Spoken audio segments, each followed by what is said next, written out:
नमस्कार दोस्तों, आपका हमारे चैनल में स्वागत है। महाशिवरात्रि की पौराणिक और प्रमाणिक कथा।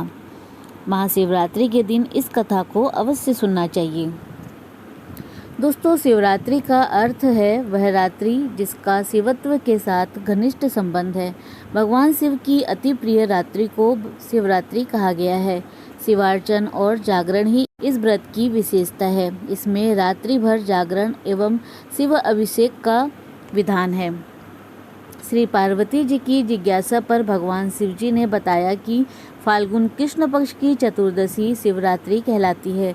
जो इस दिन उपवास करता है वह मुझे प्रसन्न कर लेता है।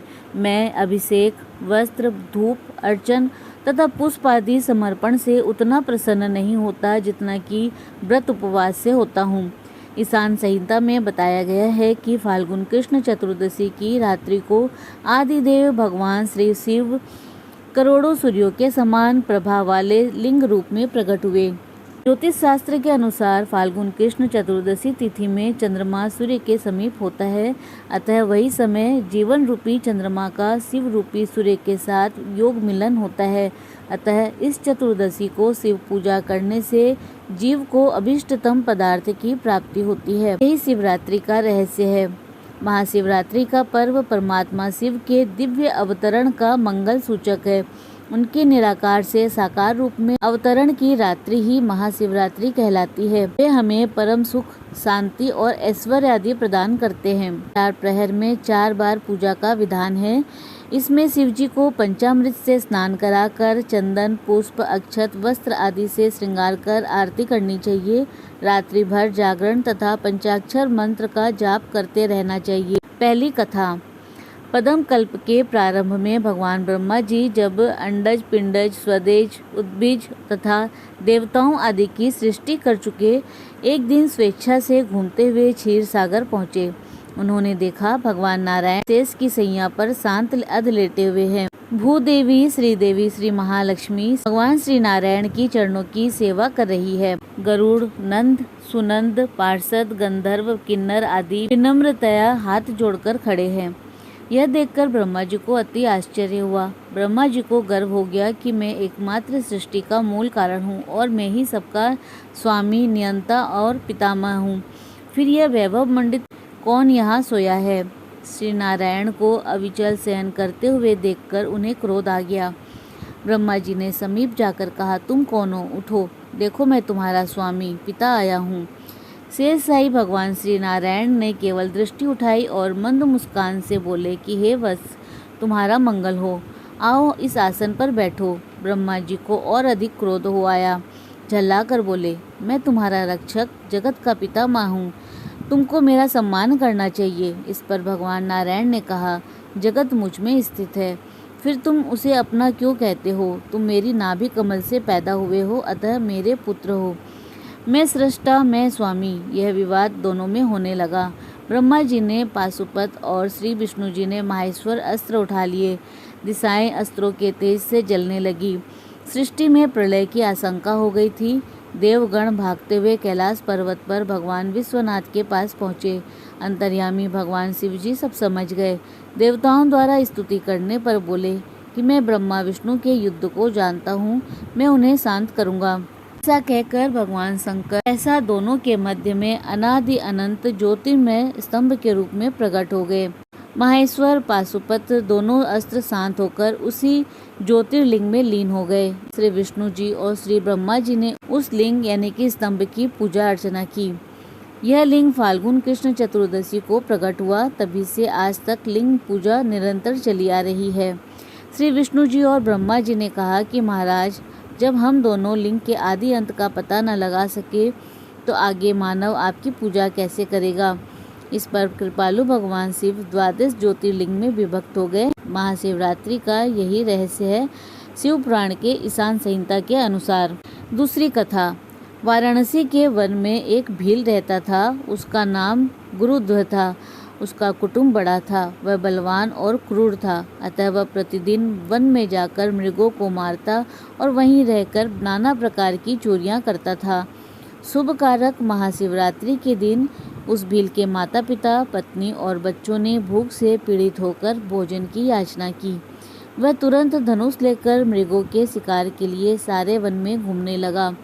देवयोग से उस दिन कुछ भी शिकार नहीं मिला और सूर्य अस्त हो गया। वह सोचने लगा, अब मैं क्या करूं? कहाँ जाऊं? माता पिता, पत्नी, बच्चों की क्या दशा होगी? कुछ लेकर ही घर जाना चाहिए।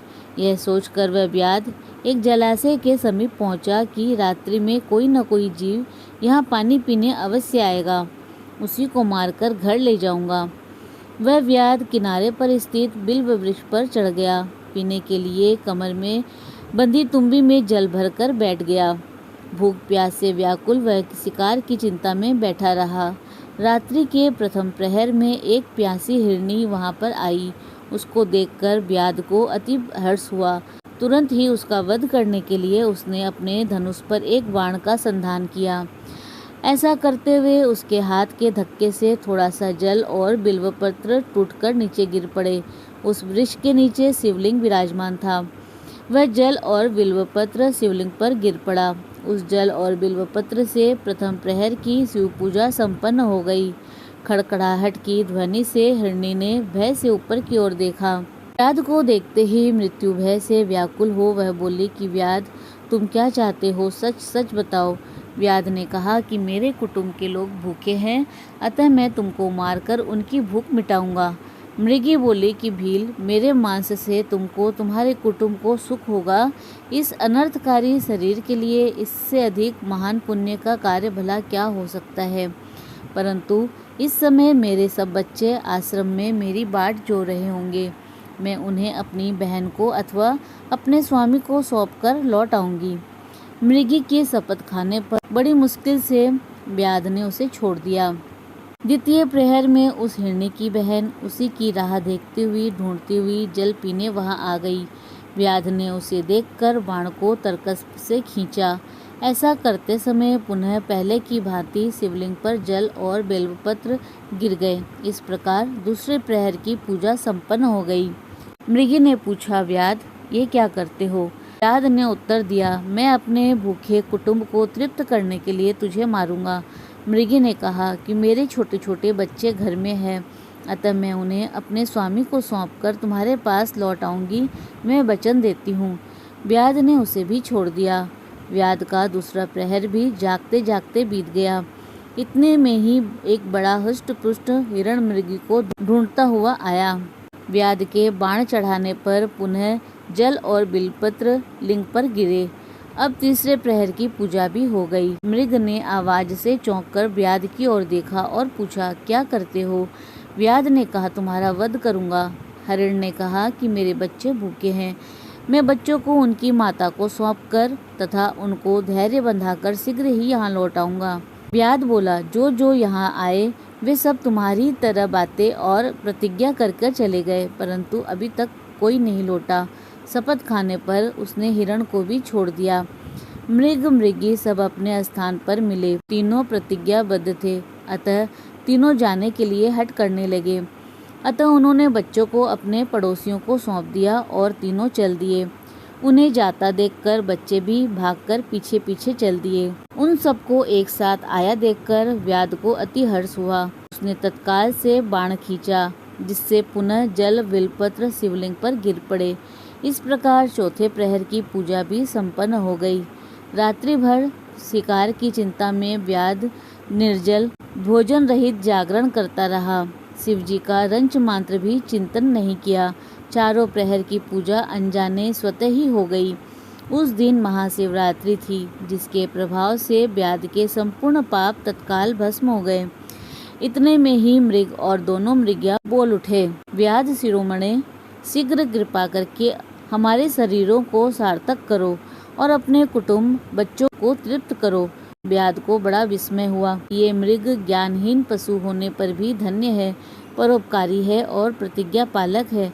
मैं मनुष्य होकर भी जीवन भर हिंसा, हत्या और पाप कर अपने कुटुंब का पालन करता रहा। मैंने जीव हत्या कर उदर पूर्ति की, अतः मेरे जीवन को धिक्कार है। व्याध ने बाण को रोक लिया और कहा कि हे श्रेष्ठ मृगी, तुम सब जाओ, तुम्हारा जीवन धन्य है। व्याध के ऐसा कहने पर तुरंत भगवान शिव लिंग से प्रकट हो गए और उसके शरीर को स्पर्श कर प्रेम से कहा कि वर मांगो, मैंने सब कुछ पा लिया। यह कहते हुए व्याध उनके चरणों में गिर पड़ा।